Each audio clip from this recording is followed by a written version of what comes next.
Drunk, no like Monday, and neither do I. But welcome everybody to the very rare modded character showcase. And today, Space Monkey provides us with Drok the Caveman, and takes us on a journey through a modded character that just makes sense actually. So thank you, Space Monkey, for your work all these years back. And note everyone, that Drok is playable in both Don't Starve Together and Don't Starve single player. But let's talk 'em, shall we? Starting with his basic stats here. And according to his character page, Drok has always struggled to survive, and thus is as vigorous as they come. And because of that, he's not only strong, but needs to eat plenty to keep that up. So it is a darn good thing that he has a max hunger of 250 for Pete's sake. That said, however, it will drain on you fairly quickly at 1 point every 5 seconds, and beware that low max sanity of 80 only. Cause with certain perks that we'll soon be discussing, the latter's gonna sneak up on ya. Drok's description also claims that he prefers meat over anything else. However, by the looks of it,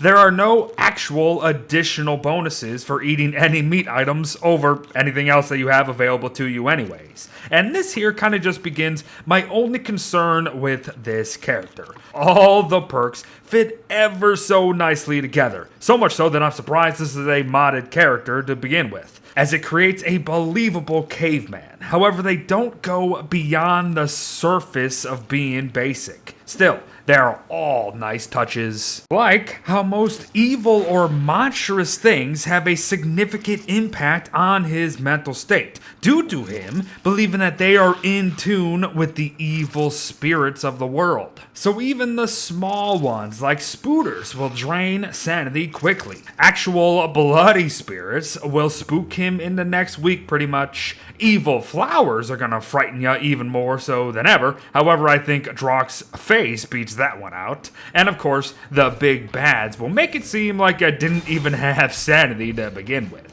It will get you for sure, but stay tuned for a character-specific method of fighting it, but always just note, the other options are there. But hold the stinking presses, everyone, as we have more important things to discuss, like how Drok can grow a full set of hair and then some.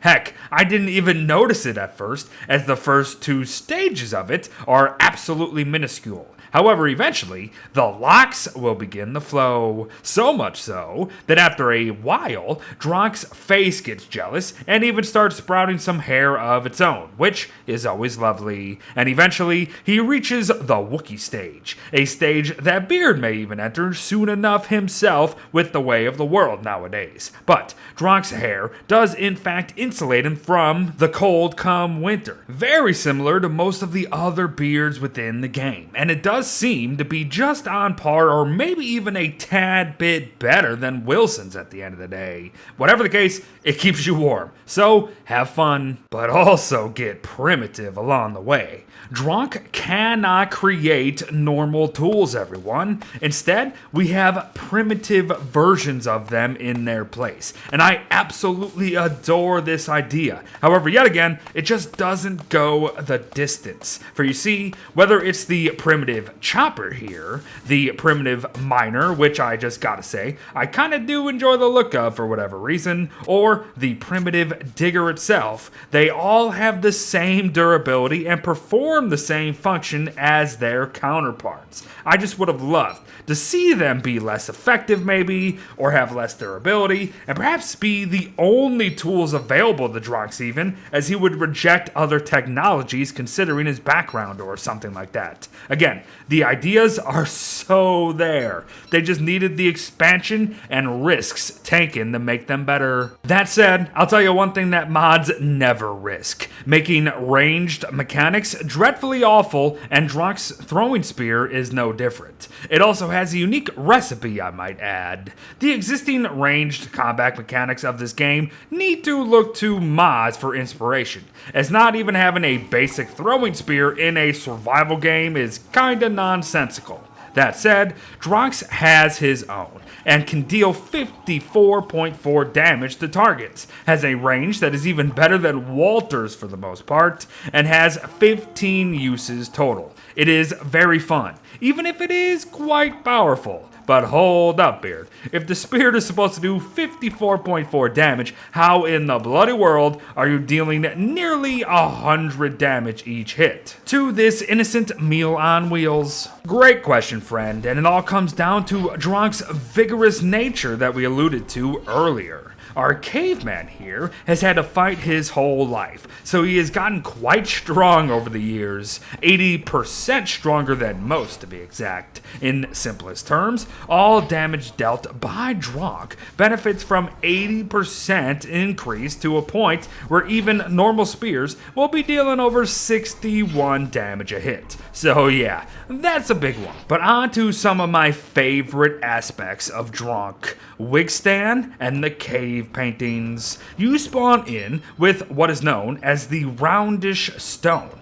and with the help of ash, rocks, and cooked berries, one could create red dye, a unique refinement craft for Drok. See, Drok wants a friend, sadly, and so with this roundish stone of his and this new red dye he can combine the two to create Wigstan, your new companion. Wigstan here actually grants a 6.3 sanity aura while nearby, so it ain't anything to ignore, especially with how dreadfully awful Drok's overall sanity is. The only issue is, you kinda have to shove your face into the rock just like you have to do with Glamour to get the full benefits of the positive sanity aura. But to add to this, Wigstan has yet another form to take. So toss in some beefalo fur, and even Wigstan will hop on the hairy train that we got going on. While in this second version of itself, Wigstan ups the positive sanity aura to 7.5 per minute, which is very, very nice, as yes, it all stacks. But to continue the theme of awesome, fitting ideas with not quite enough substance overall, let us talk cave paintings.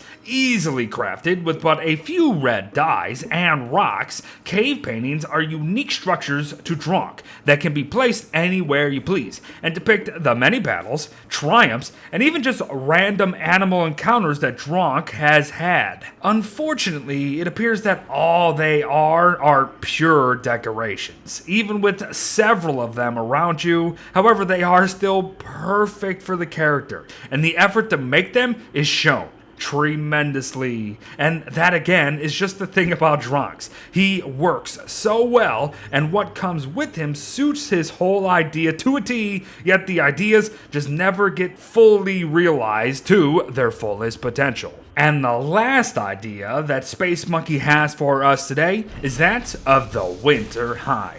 This unique dress item provides 240 insulation, matching the highest around in the entire game, has 158 durability, and actually serves as a low-class armor with 60% damage reduction. Which, yup, is a great and fitting idea that makes absolute total sense and suits the overall theme. Just well done, Space Monkey, with everything. I like Drok. I like him a lot, and I would love him if, again, the great ideas that he has were fleshed out just a wee bit. However, chances are that's not gonna happen, as this mod is now 5 years old, but it still stacks up, and the fact remains the same. Space Monkey created a solid character with a fantastic theme that is felt and called back to throughout the entire character, while not making a modded character that is just simply too powerful and overwhelming as most modded characters usually are. I just thoroughly enjoyed my time with Drok, and thanks to those who told me about him in the comment sections. I appreciate it. But thanks for watching, folks. Well wishes to all, and I'll see you in the next one. Bye bye.